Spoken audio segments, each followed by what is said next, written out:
Hello दोस्तों, एक बार फिर से बहुत ही मज़ेदार ड्रामा के साथ, बट उससे पहले जल्दी से वीडियो को लाइक कर दीजिए, चैनल को सब्सक्राइब कर दीजिए। चलिए वीडियो को स्टार्ट करते हैं। शो की शुरुआत हमारी प्यारी सी फीमेल लीड ओयू को दिखाए जाने से होती है। ओयू एक टैक्सी पकड़ती है हॉस्पिटल जाने के लिए बिकॉज वो प्रेग्नेंट है, पर तभी यहाँ पर एक बदतमीज आदमी आता है जो कि उसकी टैक्सी में बैठने लगता है। ओयू जब उसको रोकती है तो वो ओयू से कहता है, तुम्हें किस बात की जल्दी है? मैं तो कंपनी जा रहा हूँ, अगर मुझे देरी हुई तो मेरे बहुत सारे पैसे कट जाएंगे। एंड वो ओयू से बहुत ही रूडली बात करता है और तभी यहाँ पर 3 शानदार कारें और एक बाइक आती है। इनके अंदर से 4 लौंडे निकलते हैं, first Wan, second Chang, third Yun, fourth Phan. And ये चारों ही ओयू के बड़े भाई होते हैं और ये सभी उस आदमी को पीटने ही वाले थे कि तभी ओयू इन्हें रोक देती है। इस पर चैंग बहुत सारे पैसे निकालता है और उस आदमी से कहता है, तुम्हें पैसों की प्रॉब्लम है ना, तो ये लो पैसे, और हवा में सभी पैसों को उड़ा देता है। इसके बाद वो सभी ओयू को वहाँ से ले जाते हैं। इसके बाद ओयू इन सब के ऊपर भड़कते हुए कहती है, तुम सब इतने हाई प्रोफाइल क्यों हो? मैंने तुम लोगों को कितनी बार बोला है, अगर तुम्हें कोई काम ना हो तो मेरे पास मत आया करो। जिस पर चैंग कहता है, मैं तो बस अपने होने वाले नेफ्यू के लिए कुछ गिफ्ट्स लेकर आया हूँ। फान ओयू से कहता है, तुम्हारा हस्बैंड कहाँ पर है? तुम प्रेग्नेंट हो, कभी भी तुम्हारी डिलीवरी हो सकती है, उसको हर टाइम तुम्हारे साथ रहना चाहिए।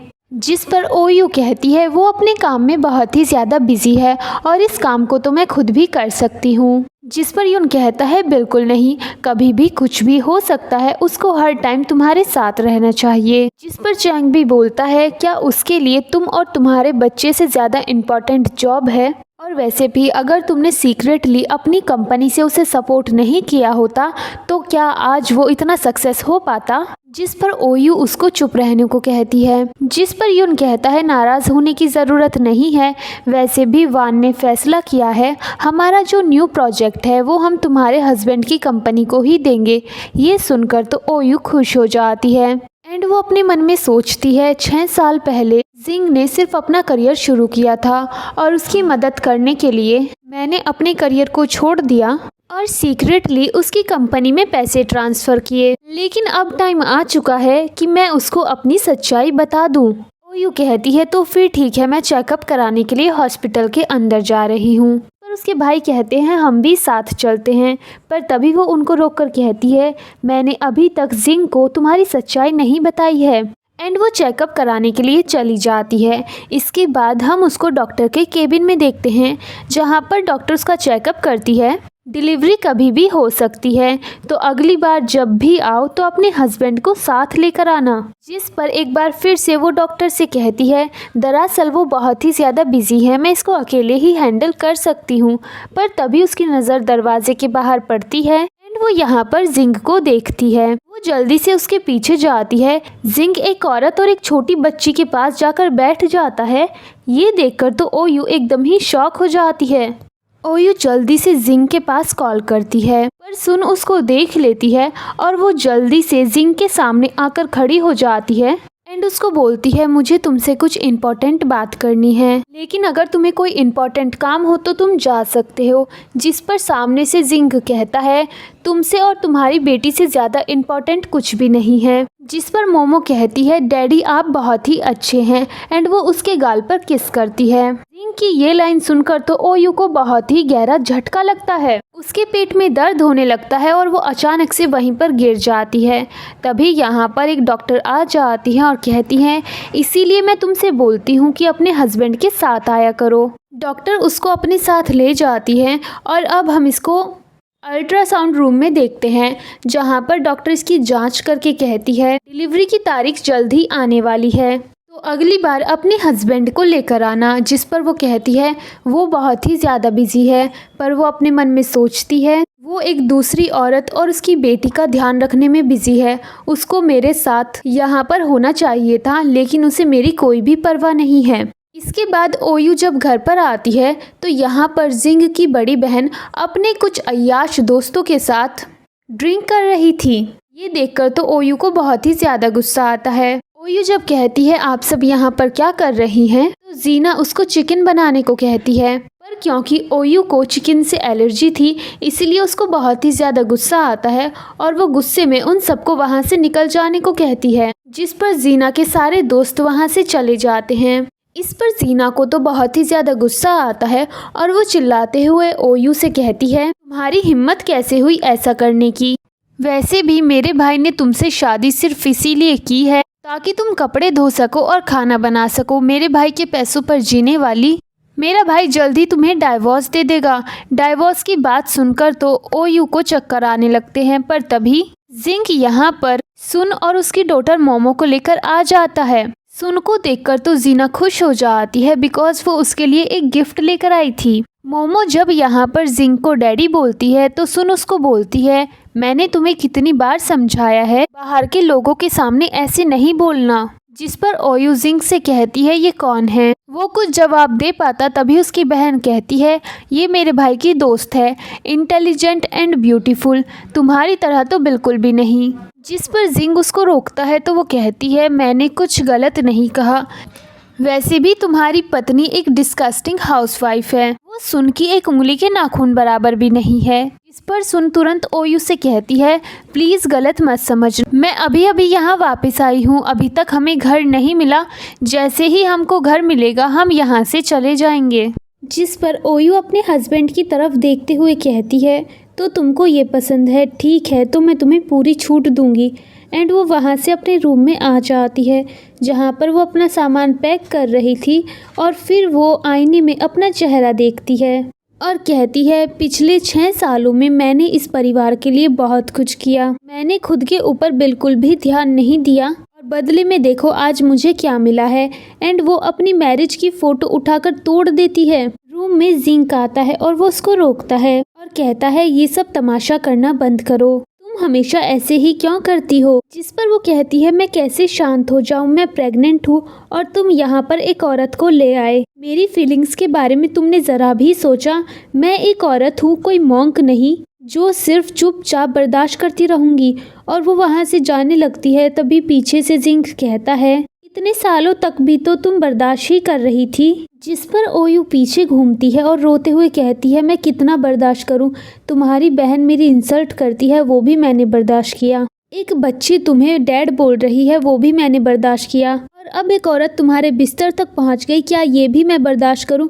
और वो उसको ज़मीन पर धक्का दे देती है और कहती है, अब बस बहुत हुआ, और वो वहाँ से चली जाती है। ओयू सीढ़ियों पर होती है, वो गिरने वाली होती है लेकिन किस्मत से वो बच जाती है। और तभी यहाँ पर मोमो भागते हुए आती है एंड वो ओयू से कहती है, तुम मेरे डैड को मुझसे दूर नहीं ले जा सकती, और ज़मीन पर बैठकर ज़ोर ज़ोर से रोने लगती है। तभी यहाँ पर सुन, जीना और जिंग आ जाते हैं और मोमो से पूछते हैं कि क्या हुआ। जिस पर मोमो कहती है, आंटी ने कहा मैं एक बदकिस्मत लड़की हूँ और पापा मुझे कभी भी पसंद नहीं करेंगे। जिस पर जिंग गुस्से में खड़ा होकर ओयू से कहता है, क्या तुम पागल हो चुकी हो? एक बच्ची से तुम ऐसी बातें कैसे कर सकती हो? चलो जल्दी उससे माफ़ी मांगो। इस पर ओयू कहती है, मैंने ऐसा कुछ भी नहीं बोला, ये बच्ची झूठ बोल रही है। लेकिन जिंग उस पर ज़रा भी विश्वास नहीं करता और कहता है, ये बच्ची सिर्फ 4 साल की है, ये झूठ कैसे बोल सकती है? एंड वो ओयू को धक्का देता है जिससे वो एक दीवार से टकरा जाती है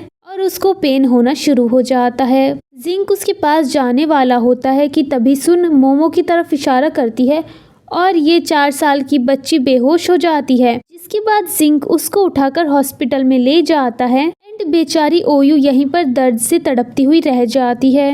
वो बेचारी जैसे तैसे घर के बाहर आती है और एक आदमी से मदद मांगती है क्योंकि उसकी डिलीवरी होने वाली थी, पर उसकी मदद कोई भी नहीं करता। वो अपने भाइयों को कॉल करती है पर नंबर नहीं लगता। लेकिन तभी यहाँ पर इसके चारों भाई आ जाते हैं। ओयू अपने भाइयों से मदद मांगती है और कहती है कि प्लीज़ मेरे बच्चे को बचा लो। जिस पर ये चारों जल्दी से उसको हॉस्पिटल में लेकर जाते हैं और एडमिट करवाते हैं। चैंग अपनी बहन के फ़ोन से जिंग को कॉल करता है, लेकिन जिंग तो यहाँ पर सुन के साथ होता है एंड सुन उसको कॉल रिसीव करने नहीं देती। वो कहती है, मुझे डर लग रहा है कहीं मोमो को कुछ हो न जाए। और ये बंदा कॉल रिसीव करने के बजाय उसको मोरल सपोर्ट देता है। दूसरी तरफ हॉस्पिटल में डॉक्टर पूछ रही थी कि बच्चे का बाप कौन है, क्योंकि उन्हें डॉक्यूमेंट्स पर सिग्नेचर करवाने थे। ओयू की हालत बहुत ही ज़्यादा ख़राब होती जा रही थी। चैंग तो गुस्से में फ़ोन ही तोड़ देता है, जिसके बाद फेंग आगे आकर कहता है उस बच्चे का बाप मर चुका है, मैं उसका भाई हूँ, और वो सिग्नेचर कर देता है। ओयू बच्चे को जन्म देते हुए याद करती है कि किस तरह से जिंग ने उसे शादी के लिए प्रपोज किया था, लेकिन फिर बाद में जब भी उसको जिंग की ज़रूरत थी तो वो उसके साथ नहीं था और किस तरह से वो उसे दर्द में छोड़कर चला गया। और इन सारी चीज़ों को याद करते हुए फाइनली वो एक प्यारी सी बेबी गर्ल को जन्म देती है। दूसरी तरफ हम देखते हैं डॉक्टर मोमो का चेकअप कर रहा था। यहाँ पर भी सुन डॉक्टर की तरफ इशारा कर देती है, जिस पर वो कहता है बच्चे को कोई प्रॉब्लम नहीं है, लेकिन आप लोगों को उसका खास ध्यान रखना होगा, एंड वहाँ से चला जाता है। तभी जिंग यहाँ पर दो नर्स को आपस में बातें करते हुए सुनता है, जो कि बोल रही थी अगले वाले वार्ड में एक ओयू नाम की औरत है जिसने बच्चे को जन्म दिया, लेकिन फिर उसको बाद में बहुत ही ज़्यादा ब्लीडिंग हुई और अभी तक उसका हस्बैंड यहाँ पर नहीं आया। ये सुनते ही तो जिंग जल्दी से वहाँ से भाग जाता है। वो जब रूम में आता है तो ओयू वहाँ पर मौजूद नहीं थी। नर्स से पूछे जाने पर पता चलता है कि उसकी फैमिली ने उसको दूसरे हॉस्पिटल में ट्रांसफ़र करा दिया। इसके बाद हम ओयू को दूसरे हॉस्पिटल में देखते हैं, जो कि अपनी प्यारी सी बेबी से बात कर रही थी, और तभी यहाँ पर जिंग भी आ जाता है। ओयू कहती है तुम्हारी हिम्मत कैसे हुई यहाँ पर आने की, जिस पर सामने से जिंग कहता है एक तो मैं यहाँ पर आया हूँ, ऊपर से तुम मुझसे इस तरह से कैसे बात कर सकती हो। जिस पर ओयू कहती है तो क्या मैं घुटनों पर बैठकर तुम्हें धन्यवाद कहूँ यहाँ पर आने के लिए। जिस पर जिंग कहता है देखो मैं अच्छे से समझता हूँ कि तुम्हारी टाइम से पहले डिलीवरी हुई है, लेकिन कल मोमो की तबीयत बहुत ही ज़्यादा ख़राब थी। जिस पर वो कहती है बकवास करनी बंद करो, तुम्हारी वजह से मैंने बहुत कुछ सहा है। तुम्हारी फैमिली हमेशा से मेरी इंसल्ट करती थी, लेकिन मैंने एक शब्द नहीं कहा, पर अब मुझे डाइवोर्स चाहिए। जिस पर जिंग कहता है खुद के लिए परेशानी खड़ी करना बंद करो, तुम्हारे पास कोई जॉब नहीं है और बच्चा अभी भी बहुत छोटा है, तुम उसकी देखभाल कैसे करोगी, और बच्चे को इस उम्र में अपने पिता की ज़रूरत होगी। जिस पर वो कहती है तो क्या तुम्हें रियलाइज़ हो गया कि तुम उसके बाप हो, पर मैं तुम्हें बता दूं उसके डैड पहले ही मर चुके हैं। जिस पर उसको गुस्सा आता है और वो ओयू की तरफ बढ़ता है, पर तभी पीछे से चैंग आकर उसे धक्का देकर कहता है इस अस्पताल से दफ़ा हो जाओ। चैंग को देखकर वो ओयू से कहता है तो इसी वजह से तुम मुझसे डाइवोर्स लेना चाहती हो। तुम मुझको बोलती रही कि मैं तुम्हें चीट कर रहा हूँ, लेकिन असल में तो तुमने मुझे चीट किया है। ये तुम्हारा न्यू हस्बैंड है। जिस पर चैंग उसे एक पंच मारता है और कहता है अपनी ज़बान संभाल कर बात करो। ओयू कहती है मेरे चेकअप के टाइम पर तुम कहाँ पर थे, और जब मैं गिर गई थी मेरा मिसगैरेज होने ही वाला था उस टाइम पर भी तुम कहाँ पर थे, और जब मैं हॉस्पिटल में मर रही थी मुझे ब्लीडिंग हो रही थी उस टाइम पर भी तुम नहीं थे। तो चीट करने की बात पर सवाल उठाने का तुम्हारा कोई भी हक नहीं है। तो अब मुझे फाइनली तुमसे डाइवोर्स चाहिए। जिस पर वो गुस्से में चिल्लाकर कहता है बकवास करनी बंद करो। इस पर तो ओयू को बहुत ही ज़्यादा गुस्सा आता है और वो बिस्तर से खड़ी होकर कहती है मैंने तुमसे कहा ना मुझे डाइवोर्स चाहिए, अब मेरा तुम्हारी फैमिली से कोई भी रिश्ता नहीं है। इसके बाद हम इन दोनों को सिविल ब्यूरो में देखते हैं, जहां पर ये डाइवोर्स ले चुके थे, और ओयू के सामने जीना खड़ी हुई थी। वो कहती है तुम्हारी हालत अब किसी गली में घूमने वाले आवारा कुत्ते जैसी हो जाएगी, क्योंकि तुम्हारे पास ना तो घर है और ना ही खाने के लिए पैसे। जिस पर ओयू कहती है अपनी बकवास बंद कर, क्योंकि अब मेरा तुम्हारे परिवार के साथ कोई भी रिश्ता नहीं है, तो मेरे साथ फालतू बकवास करने के बारे में सोचना भी मत। जिंग यहाँ पर कहता है अगर तुम डाइवोर्स लेकर जा ही रही हो तो मेरे बच्चे को मुझे सौंप दो, मेरा उस पर पूरा हक है। तभी यहाँ पर चैंग आ जाता है और कहता है क्या तुम्हें वाकई में लगता है कि तुम बच्चे की कस्टडी ले सकते हो, पर मैं तुम्हें बता दूँ तुम इस लायक नहीं हो। जिस पर जिंग कहता है तुम ये बोलने वाले होते कौन हो। तभी सुन जिंग के पास आकर उसका हाथ पकड़ के ओयू से कहती है बहन ऐसा मत करो, तुम जिंग के सामने किसी और आदमी से बात नहीं कर सकती, और वो भी इस तरीके से। उसको कितना ज़्यादा बुरा लग रहा होगा ज़रा सोच कर देखो।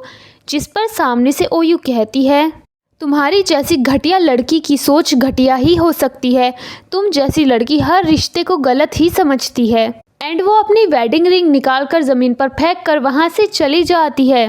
जिंग उस रिंग को उठा लेता है, जिस पर जीना कहती है तुम ये क्या कर रहे हो, जिस पर वो कहता है वो मेरी वाइफ है, वो ऐसे नहीं जा सकती। इस पर जीना कहती है तुम्हारा डाइवोर्स हो चुका है, उसे जाने दो और अब ज़रा सुन के बारे में सोचो कि उसका क्या होगा। वैसे भी वो औरत सुन के सामने कुछ भी नहीं थी, जिस पर वो सामने से कहता है तुम मेरे और सुन के रिश्ते को गलत समझ रही हो, मैंने तो सिर्फ युनचू से वादा किया था कि मैं उसका ध्यान रखूंगा। जिस पर वो सामने से कहती है अब ये युनचू कौन है, और हमें एक फ्लैशबैक दिखाया जाता है जहाँ पर जिंग अपने बेस्ट फ्रेंड युनचू के साथ होता है और तभी एक कार एक्सीडेंट में उसकी मौत हो जाती है। जिसके बाद हम उसको सुन के साथ हॉस्पिटल में देखते हैं, जहाँ पर सुन उसको कहती है मोमो अभी बहुत छोटी है, मैं नहीं चाहती कि उसे पता चले कि वो बिना बाप की बच्ची है।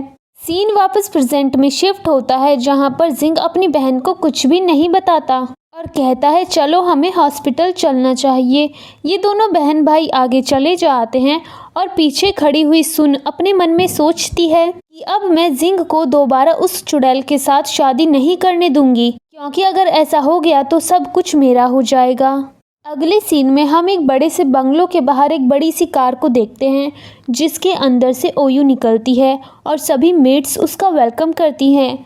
जैसे ही वो घर के अंदर आती है तो उसके भाई उसकी सेवा में जुट जाते हैं। वो उसकी प्यारी सी डॉटर के लिए बहुत सारी चीज़ों की लाइन लगा देते हैं, जिसमें उसके लिए कपड़े, जूते और हेयर क्लिप्स वगैरह और भी चीज़ें होती हैं। इन सारी चीज़ों को देखकर तो ओयू खुश हो जाती है। वो उनसे अपने बड़े भाई के बारे में पूछती है। युन बताता है कि वो अब्रॉड गए हैं बिजनेस के सिलसिले में।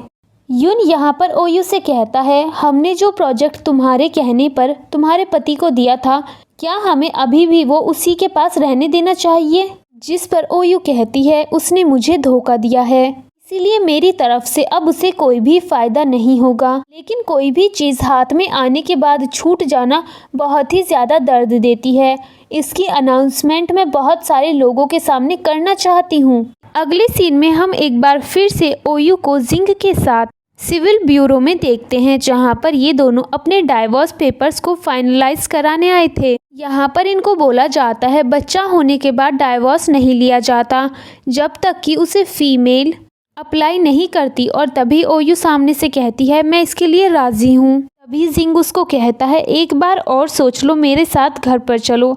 लेकिन वो तो डाइवोर्स ले लेती है और वहाँ से जाने लगती है, पर तभी सामने से सुन और उसकी बहन आ जाते हैं और वो जिंग को बताती है वानलिन ग्रुप हमें साइंटिफिक रिसर्च प्रोजेक्ट देने के लिए अग्री हो गया है। इस प्रोजेक्ट से मोमो की बीमारी एकदम ठीक हो जाएगी, साथ ही हमारी कंपनी के शेयर्स के प्राइस भी दुगने हो जाएंगे। इस पर जीना कहती है ये तो किसी चमत्कार के जैसा है, अब तो हमारा परिवार और भी ऊंचाइयों पर जाएगा। सुन जिंग से कहती है आप यहाँ पर क्या कर रहे हैं। तभी ओयू सामने से कहती है जानकर अनजान बनना बहुत ही अच्छी एक्टिंग है। वैसे मैं तुमसे पूछना चाहती हूँ क्या ये तुम्हारा पेशा है दूसरी औरतों के पतियों को चुराना। जिस पर वहाँ पर बैठा हुआ एक कपल आपस में बातें करने लगता है कि ये आदमी कितना ज़्यादा बुरा है, इसने अपनी पत्नी को धोखा दिया। जिस पर जिंग ओयू से कहता है सुन के बारे में इस तरह की बातें करना बंद करो। तभी जीना सामने से कहती है मैं तुमको बता दूं मेरा भाई जल्द ही बहुत सारे पैसे कमाने वाला है, और क्योंकि तुमने मेरे भाई के बच्चे को जन्म दिया है तो शायद हम तुम पर तरस खाकर तुम्हें थोड़े बहुत पैसे दे सकते हैं। जिस पर ओयू सामने से कहती है अगर मैं नहीं होती तो तुम्हारे भाई को वो प्रोजेक्ट कभी नहीं मिलता। जिस पर जीना सामने से कहती है तुम तो ऐसे बात कर रही हो जैसे वानलिन ग्रुप की तुम सबसे बड़ी बेटी हो। इस पर वो कहती है अगर मैं ये कहूँ कि वाकई में मैं हूँ तो। एंड ये सीन यहीं पर कट हो जाता है। अगले सीन में हम प्रोजेक्ट की अनाउंसमेंट पार्टी देखते हैं, जहां पर जिंग अपनी बहन और सुन के साथ आया होता है, और यहां पर इसकी बहन की ड्रेस वाकई में कितनी ज़्यादा बकवास है। आपको कैसी लगी कमेंट करके ज़रूर बताना।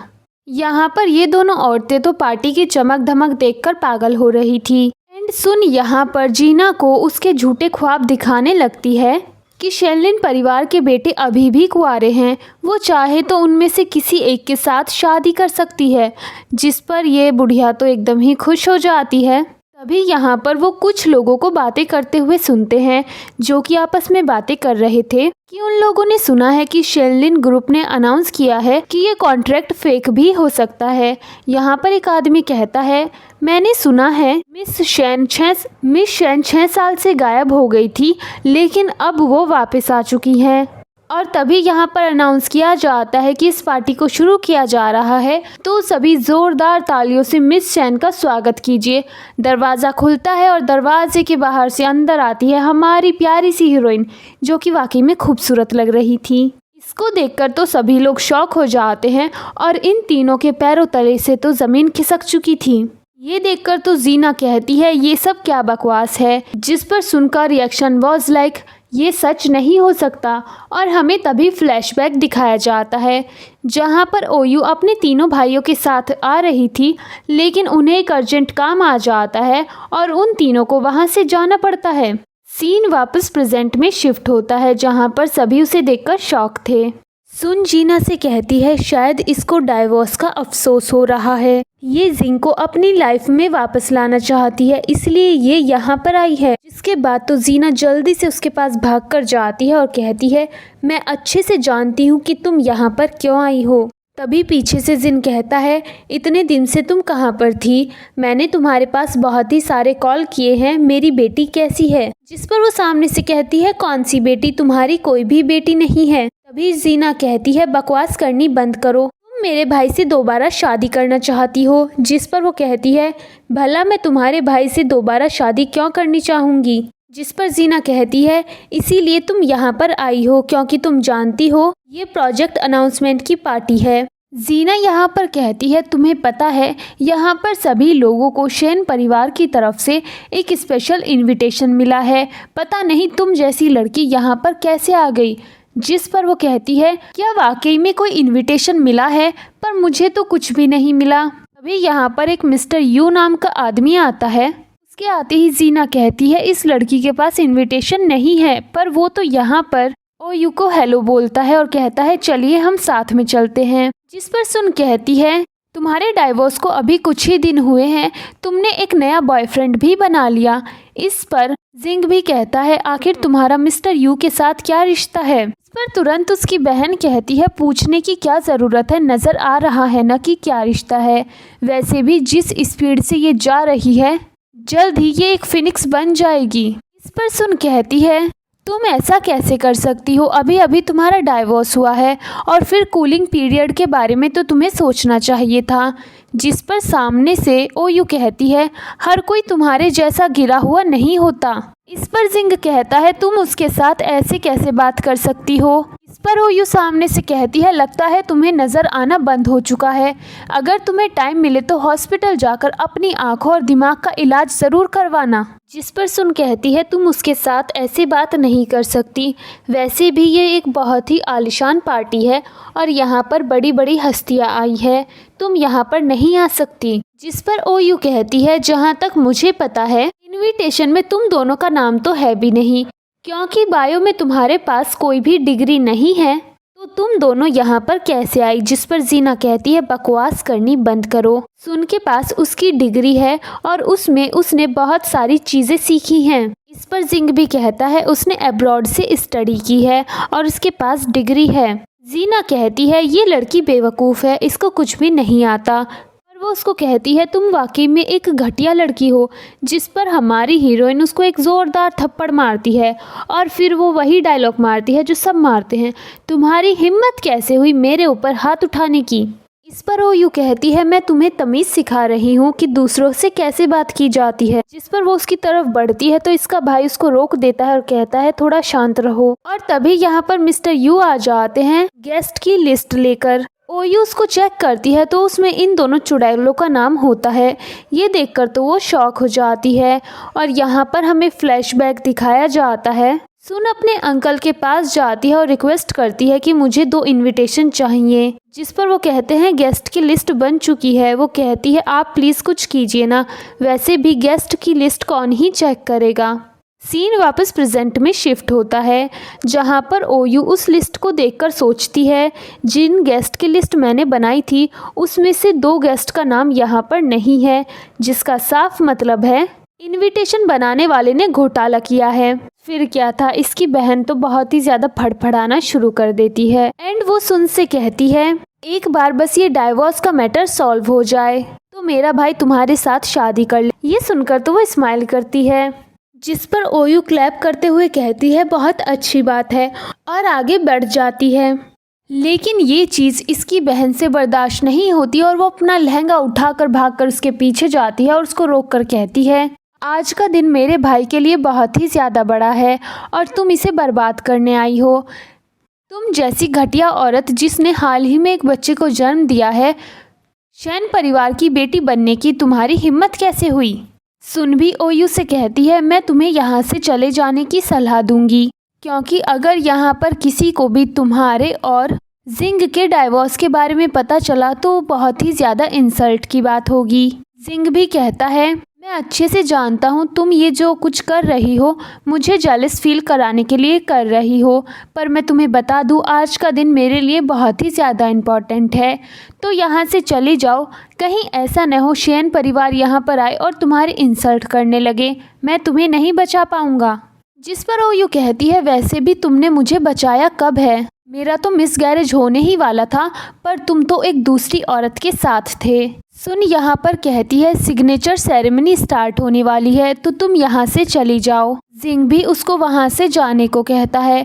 इसके बाद सुन उसके करीब आती है और कहती है जिंग को सिर्फ मोमो की परवाह है, न कि तुम्हारी उस घटिया सी बेटी की। ये सुनकर तो ओयू को गुस्सा आता है और वो उसे ज़ोर से धक्का देती है, जिससे वो टेबल से जाकर टकरा जाती है। ओयू जाकर उसे एक थप्पड़ भी मारती है। जिंग कहता है तुम्हारी हिम्मत कैसे हुई उसके ऊपर हाथ उठाने की, जिस पर वो कहती है इसकी हिम्मत कैसे हुई मेरी बेटी के बारे में बकवास करने की। जीना उसको खड़ा करती है और कहती है ये औरत पागल हो चुकी है एंड वो सुन से कहती है यहाँ के वाइस प्रेसिडेंट तुम्हारे अंकल है ना, जल्दी से उनको यहाँ पर बुलाओ और इसको धक्के मरवा कर यहाँ से निकलवा दो। इसके बाद यहाँ पर सुन का अंकल आ भी जाता है और वो आते ही कहता है किसकी हिम्मत हुई मेरी भतीजी को परेशान करने की, एंड वो ओयू के पास जाने वाला होता है कि तभी बीच में जिंग आ जाता है और कहता है माफ़ करना, दरअसल ये मेरी वाइफ है, इसमें इसकी कोई भी गलती नहीं है, बस इसको इस तरह के माहौल में रहने में थोड़ी सी दिक्कत होती है और ना ही इसको आदत है। जिस पर वो सामने से कहते हैं आप जानते ही हैं कि मैं शैन ग्रुप का वाइस प्रेसिडेंट हूँ, आपके लिए सिग्नेचर सेरेमनी जितनी ज़्यादा इम्पॉर्टेंट है हमारे लिए भी उतनी ही ज़्यादा इम्पॉर्टेंट है, तो इस तरह से किसी भी लड़की का ये सब करना हमारे लिए ठीक नहीं होगा, इसलिए आप इसको प्रोटेक्ट करना बंद कीजिए। एंड वो उसको साइड में कर देता है और फिर वो ओयू से कहता है तुम्हारी हिम्मत कैसे हुई ये सब करने की, जिस पर वो कहती है मैं कई सालों से कंपनी में नहीं थी, इसीलिए न्यू एम्प्लॉयज़ मुझे पहचान नहीं पाते, इसमें तुम्हारी कोई भी गलती नहीं है। इस पर पीछे से जीना कहती है बकवास करना बंद करो, तब से यहाँ पर खड़े होकर झूठ बोल रही हो। जिंग एक बार फिर से बीच में आता है, पर तभी सुन उसके पास आती है और उसे साइड में करके कहती है ये सब मत करो, इसको प्रोटेक्ट करना बंद करो, क्या तुम मेरे अंकल को नाराज़ करना चाहते हो, और वैसे भी आप जानते हैं हमारी कंपनी को कितना ज़्यादा नुकसान हो रहा है, और अगर ये प्रोजेक्ट हमारे हाथ से चला गया तो हमारी कंपनी तो दिवालिया ही हो जाएगी। इस पर ओयू कहती है बस करो, अच्छे होने का नाटक कब तक करोगी, मैं तो सिर्फ ये देखना चाहती हूँ कि किसकी हिम्मत है मुझे छूने की। जिस पर सुन का अंकल कहता है लगता है ज़िंदगी से तुम्हारा मन भर गया है, जो तुम शैन ग्रुप के वाइस प्रेसिडेंट से पंगा ले रही हो। सुन का अंकल अपने गार्ड से कहता है जल्दी से इस लड़की को मेरे सामने घुटनों पर बिठा दो। वो उसके पास जाते ही है कि तभी ओयू कहती है मुझे ऐसा क्यों लग रहा है कि कल तुम इस ग्रुप से बाहर निकलने वाले हो। ये सुनकर वो अपने मन में सोचता है ये लड़की इतनी ज़्यादा कॉन्फिडेंट कैसे है, कहीं ऐसा न हो कि ये शैन ग्रुप की बेटी ही हो, बिकॉज आज तक किसी ने भी शैन ग्रुप की बेटी को देखा नहीं। जिसके बाद वो कहते हैं अगर तुम वाकई में शैन परिवार की बेटी हो तो सबूत दिखाओ, अगर तुम ये प्रूफ नहीं कर पाती तो मैं तुम्हें बहुत ही ज़्यादा पीटूंगा। जिस पर जिंग कहता है ये मेरी वाइफ है, प्लीज़ इस पर ज़्यादा गुस्सा मत कीजिए। पर यहाँ पर इसकी बहन और सुन तो शांत होने का नाम ही नहीं लेती और वो भर भर कर उसकी बेइज्जती करती है। जिसके बाद वाइस प्रेसिडेंट कहता है जल्दी से इसको पकड़ लो, अभी मैं इसको सज़ा दूंगा, और वो उसको मारने ही वाला था कि तभी यहाँ पर उसके दो भाई आ जाते हैं। इसके बाद तो सभी शॉक हो जाते हैं। जिंग आगे बढ़ता है पर उसका भाई उसको धक्का दे देता है एंड वो वाइस प्रेसिडेंट से कहता है तुम्हारी इतनी हिम्मत कि तुमने हमारी बहन के ऊपर हाथ उठाने की कोशिश की। अभी यहाँ पर एक आदमी की एंट्री होती है जिसका नाम टोंगनाओ होता है। टोंगनाओ बहुत ही ज़्यादा रिच और फेमस है, साथ ही फोरेंसिक की दुनिया का बादशाह भी है। सभी लोग उसे देखकर शॉक हो जाते हैं क्योंकि इसको किसी पार्टी में बुलाना कोई आम बात नहीं है।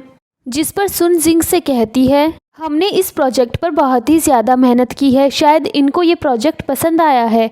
इस पर उसकी बहन भी कहती है आप बहुत ही ज़्यादा अच्छे हैं और इंटेलिजेंट हैं। तभी तो यहाँ पर टोंगनाओ आ गया, जिस पर जिंग जल्दी से उनकी तरफ अपना हाथ बढ़ाता है, लेकिन वो तो उसे इग्नोर कर देते हैं और सीधा हमारी हीरोइन के पास चले जाते हैं। टोंगनाओ ओयू से कहता है इतने दिनों बाद मिलकर बहुत ही ज़्यादा खुशी हुई, तुम्हारे साथ काम करने में बहुत ही ज़्यादा मज़ा आएगा। जिंग ओयू से कहता है तुम इनको कैसे जानती हो, जिस पर उसका भाई कहता है तुम अपने काम से काम रखो ना। इसके बाद हमारी हीरोइन यहाँ पर अनाउंस करती है कि आज की जो सिग्नेचर सेरेमनी है वो कैंसिल की जा रही है, जिससे तो इन तीनों के ही होश उड़ जाते हैं। इस पर जिंग कहता है तुम ये क्या मजाक कर रही हो, जिस पर वो कहती है मैं कोई मजाक नहीं कर रही, मैं तो एकदम सीरियस हूँ। सुन कहती है माना कि तुम मुझसे नफरत करती हो लेकिन तुम ऐसा नहीं कर सकती, इसमें हमारी बहुत ही ज़्यादा मेहनत लगी है, तुम सच में बहुत ही ज़्यादा गिरी हुई हो। जिस पर उसके अंकल उसे एक थप्पड़ मारते हैं। यहाँ पर अचानक से ओयू की तबीयत खराब होती है तो उसका भाई उसको लेकर जाता है। पीछे पीछे जिंग भी आ जाता है और कहता है तुम अच्छे से जानती हो कि ये प्रोजेक्ट मेरे लिए कितना ज़्यादा इम्पोर्टेंट है, तो तुम मेरे साथ ऐसा कैसे कर सकती हो। इस पर उसका भाई कहता है परेशान करना बंद करो, तुम दोनों का डाइवोर्स हो चुका है। जिस पर वो उसके भाई से कहता है अभी भी वो चल ही रहा है, अभी तक हमें डाइवोर्स का सर्टिफिकेट नहीं मिला, तो ये मेरी वाइफ है। और वो उसे घर चलने को कहता है पर तभी उसका भाई उसको दूर हटाकर कहता है किसने कहा कि सर्टिफिकेट नहीं मिला, और वो सर्टिफिकेट निकालकर उसके ऊपर फेंक कर मारता है। जिस पर ओयू कहती है अगर तुमने अगली बार मुझे परेशान किया तो मैं पुलिस को बुलाऊंगी। तभी यहाँ पर सुन भी भागते हुए आती है और कहती है हॉस्पिटल से कॉल आया है, अचानक से मोमो को चक्कर आ रहे हैं और वोमिट हो रही है, उसकी तबीयत बहुत ही ज़्यादा ख़राब है, प्लीज़ मेरे साथ चलो। जिस पर ये बंदा उसके साथ चला जाता है और ये देखकर ओयू को बहुत ही ज़्यादा हर्ट होता है। ये चीज़ उसका भाई फील कर लेता है और कहता है परेशान होने की ज़रूरत नहीं है, ये आदमी एक नंबर का कमीना है। अगली सीन में हम ओयू को उसके घर पर देखते हैं जहाँ पर उसके तीनों भाई उसके साथ होते हैं और वो उसको बताते हैं कि डॉक्टर ने कहा है टाइम से पहले बच्चे को जन्म देने की वजह से उसकी बॉडी काफ़ी ज़्यादा डैमेज हुई है, इसीलिए अब से वो घर पर रहकर ही रेस्ट करेगी और वो तीनों मिलकर उसका ध्यान रखेंगे। दूसरी तरफ हम ओयू के इस बेवकूफ़ पति को देखते हैं जो कि अभी भी सुन के साथ होता है। सुन उसको कहती है जो कुछ भी हुआ है उसकी वजह से मैं बहुत ही ज़्यादा घबराई हुई हूँ, क्या तुम मेरे साथ रुक सकते हो। पर वो वहाँ से चला जाता है और तभी मोमो अपनी आंखें खोलकर कहती है मॉम मुझको ये नाटक कब तक करना होगा। जिस पर वो कहती है तुम्हारे डैड को हमारी ज़रा भी परवाह नहीं है, इसीलिए तुम ये नाटक करती रहो। इसके बाद जिंग बैठकर अपनी वाइफ को याद कर रहा था और उसे अपने किए हुए कर्मों पर पछतावा हो रहा था।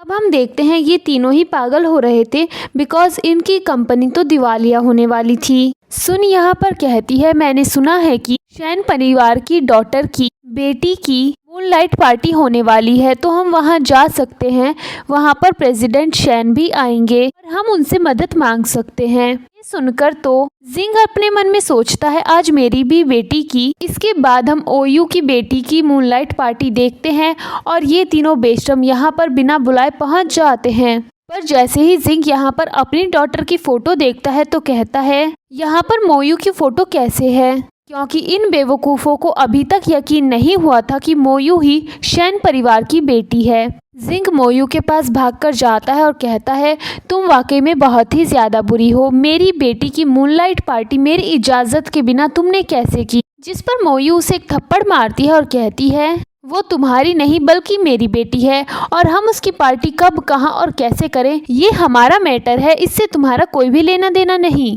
यहाँ पर खड़े हुए सभी लोग कहने लगते हैं ये कितना बेशरम आदमी है जो कि इस पार्टी में अपनी मिस्ट्रेस को लेकर आया है। पर तभी मोमो कहती है डैडी हमसे बहुत ही ज़्यादा प्यार करते हैं, उन्होंने कहा है वो इस पार्टी में जाएंगे और जैसे ही उनको प्रोजेक्ट मिल जाएगा वो हमें अपने साथ रखेंगे। ये सुनकर तो मोयू उसको कहती है तो तुम यहाँ पर अपनी बेटी को देखने नहीं बल्कि प्रोजेक्ट के लालच में आए हो।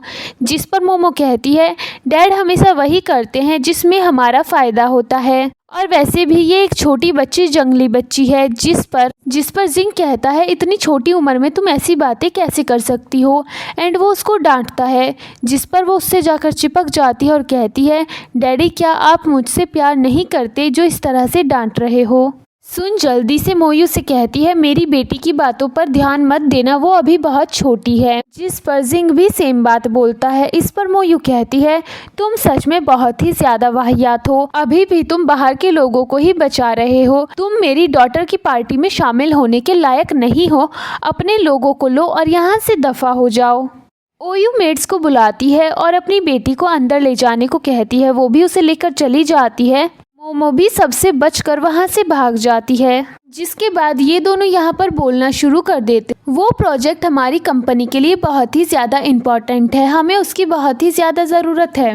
दूसरी तरफ हम मोमो को देखते हैं जो कि ओयू की डॉटर के पास आ चुकी थी और सीन यहीं पर कट हो जाता है। हम बाहर का सीन देखते हैं जहाँ पर एक मेड भागते हुए आती है और कहती है बेबी को होश नहीं आ रहा, वो सांस नहीं ले पा रही। इसके बाद हम अंदर का सीन देखते हैं जहां पर वान अब्रॉड से वापस आ चुका था और वो बहुत ही ज़्यादा गुस्से में था। वो कहता है किसकी इतनी हिम्मत हुई मेरे घर में घुसकर मेरे ही लोगों को परेशान करने की। एंड वो ओयू से पूछता है कि बच्ची कैसी है, जिस पर वो कहती है फ़िलहाल तो ठीक है। इसके बाद वो जिंग और सुन पर चिल्लाना शुरू कर देता है। जिस पर सुन कहती है आपको कोई गलतफहमी हुई है, हमने ऐसा कुछ भी नहीं किया, मेरी बेटी की तो खुद ही हालत ख़राब है और हमको उसे हॉस्पिटल लेकर जाना है।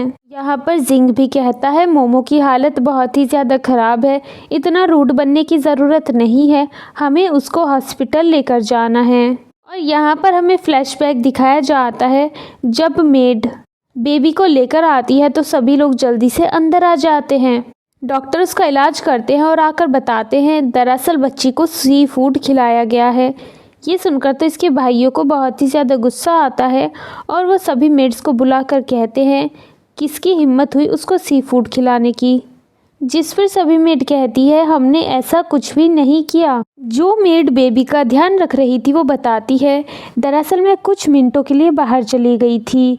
ये सुनकर तो हमारी हीरोइन का दिमाग चलता है और वो जाकर सुन को एक ज़ोरदार तमाचा मारती है और कहती है तुम्हारी डॉटर कहाँ पर है। और तभी यहाँ पर मोमो भागते हुए आती है। जिस पर ओयू कहती है मोमो मुझे बताओ अभी अभी तुमने क्या किया था। जिस पर सुन कहती है तुम ऐसा कैसे कर सकती हो, तुम मेरी बच्ची को डरा रही हो। इस पर जिंग भी कहता है माना कि तुम अपनी बेटी के लिए बहुत ही ज़्यादा परेशान हो, पर तुम 4 साल की बच्ची के ऊपर इस तरह से इल्ज़ाम नहीं लगा सकती। जिस पर ओयू कहती है तो ये उस वक्त पर कहाँ पर थी। इस पर जिंग मोमो से कहता है तुम कहाँ पर गई थी। वो कहती है मैं वॉशरूम गई थी। जिस पर वो कहता है तुमने सुन लिया ना अपने कानों से। जिस पर सुन एक बार फिर से अपनी बेटी को इशारा करती है एंड मोमो बेहोश हो जाती है। इसके बाद ये दोनों उसे हॉस्पिटल लेकर जाने लगते हैं पर ओयू उनको रोक देती है और कहती है बिल्कुल नहीं, पहले मेरी बेटी को जस्टिस मिलेगा, उससे पहले यहाँ से कोई भी नहीं जा सकता। जिस पर सुन कहती है मैं तुमसे रिक्वेस्ट करती हूँ कि प्लीज़ हमें जाने दो, अगर मेरी बेटी को कुछ हो गया तो मैं जी नहीं पाऊँगी। जिस पर ओयू कहती है क्या वाकई में, तो ये तो बहुत अच्छी बात है, मैं देखना चाहती हूँ कि तुम खुद को कैसे ख़त्म करोगी। जिस पर जिंग उसके ऊपर चिल्लाता है और जाने लगता है पर तभी वहाँ पर वांग आता है जो कि बहुत ही ज़्यादा गुस्से में होता है। फिर यहाँ पर वही सब कुछ होता है जो हमने पहले देखा था। यहाँ पर ओयू मोमो की नाक पर एक फर टच करती है तो उसको होश आ जाता है। जिस पर ओयू का भाई कहता है इस छोटी सी उम्र में तुम इसे बहुत ही अच्छी शिक्षा दे रही हो। जिस पर वो जिंग से कहती है मेरी बेटी बहुत ही ज़्यादा डर गई होगी इसीलिए बेहोश हो गई थी। और तभी यहाँ पर एक आदमी भागते हुए आता है और वो सीसीटीवी फुटेज लेकर आया था। मोमो कैमरे में पीछे पीछे जाते हुए दिखाई देती है लेकिन उससे अगले रूम की कोई भी फुटेज नहीं होती बिकॉज वहाँ पर कैमरा नहीं था। जिसके बाद वो कहती है तुमने सीसीटीवी फुटेज चेक कर ली ना, मेरी बेटी ने किसी के साथ कुछ भी नहीं किया है। इसीलिए अब तुम मुझसे और मोमो से पब्लिकली माफ़ी मांगो। ये बंदी बोल ही रही होती है कि तभी वहाँ पर एक और आदमी आता है और वो दिखाता है किचन की फुटेज, जिसमें मोमो किचन से सी फूड ले जाते हुए नज़र आ रही थी। बस फिर क्या था, साबित हो चुका था कि ये मोमो ने ही किया है। जिंग भी मोमो से कहता है क्या ये वाकई में तुमने किया है, पर सुन अभी भी यहाँ पर यही बोल रही थी कि मेरी बेटी ऐसा नहीं कर सकती। जिस पर वान गार्ड से कहता है इसे यहाँ से ले जाओ। गार्ड वहाँ पर आता है और उसको उठाकर ले जाता है, जिस पर सुन ज़ोर ज़ोर से चिल्लाना शुरू कर देती है, जिस पर वो यूँ कहती है तुम वाकई में बहुत ही बुरी माँ हो जो अपनी ही बेटी को ये सब सिखा रही हो। तुमने अपनी डॉटर को मेरी डॉटर मारने के लिए कैसे कहा। इस पर उसका भाई कहता है इनको मैं अभी जेल में डलवाता हूँ, मैं यहाँ पर पुलिस को बुला रहा हूँ। जिसके बाद तो ये घबरा जाती है और सदमे में ज़मीन पर बैठ जाती है। जिंग कहता है मैंने कभी नहीं सोचा था कि तुम ऐसा करोगी, आज से मेरा तुम्हारे साथ कोई भी रिलेशन नहीं है। जिस पर वो कहती है तुम मेरे साथ ऐसा नहीं कर सकते, अगर तुम मेरे साथ ऐसा करोगे तो सोचो मोमो का क्या होगा, क्योंकि मेरे पास मोमो को स्कूल भेजने तक के पैसे नहीं हैं। जिसके बाद ये गधा एक बार फिर से इस चुड़ैल की बातों में आ जाता है और वो मिस्टर वान से कहता है मैं आपको अपनी कंपनी दे सकता हूँ इन दोनों को छोड़ने के बदले पर। ये सुनकर तो ओ यू को बहुत ही ज़्यादा गुस्सा आता है, लेकिन मिस्टर वान तो साफ इनकार कर देते हैं।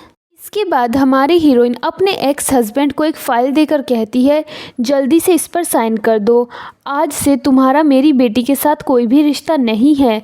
जिस पर वो कहता है तुम मेरे साथ ऐसा नहीं कर सकते, वो मेरी बायोलॉजिकल डॉटर है, उसका और मेरा रिलेशन है। एंड वो यहाँ पर रोने लगता है। जिस पर वो सामने से कहती है मैंने तुमसे शादी की थी ताकि मुझे ज़िंदगी में खुशी मिले, पर असली खुशी तो मुझे अब मिल रही है तुम्हें डाइवोर्स देकर, इस पर सिग्नेचर कर दो। एंड वो वहाँ से चली जाती है। वो उसको रोकने की कोशिश करता है तो उसके भाई उसे सुनाना शुरू कर देते हैं और चैंग तो उसके ऊपर बहुत ही ज़्यादा भड़कता है। अगले सीन में हम मो और उसके चारों भाई को एक साथ देखते हैं और बैकग्राउंड से हमें मोयू का वॉइस ओवर सुनाई देता है, जिसमें वो बोल रही थी जब इस दुनिया में एक लड़की की शादी होती है तो उसको बोला जाता है कि उसे एक अच्छी पत्नी बनना है, एक अच्छी हाउसवाइफ बनना है और एक अच्छी माँ बनना है, लेकिन एक आदमी को कोई भी नहीं कहता कि उसे एक अच्छा पति बनना है। और इसी के साथ ये ड्रामा यहीं पर ख़त्म हो जाता है। आपको ये ड्रामा कैसा लगा कमेंट करके ज़रूर बताना। वीडियो को लाइक करना, चैनल को सब्सक्राइब करना। Thank you so much for watching. Bye bye.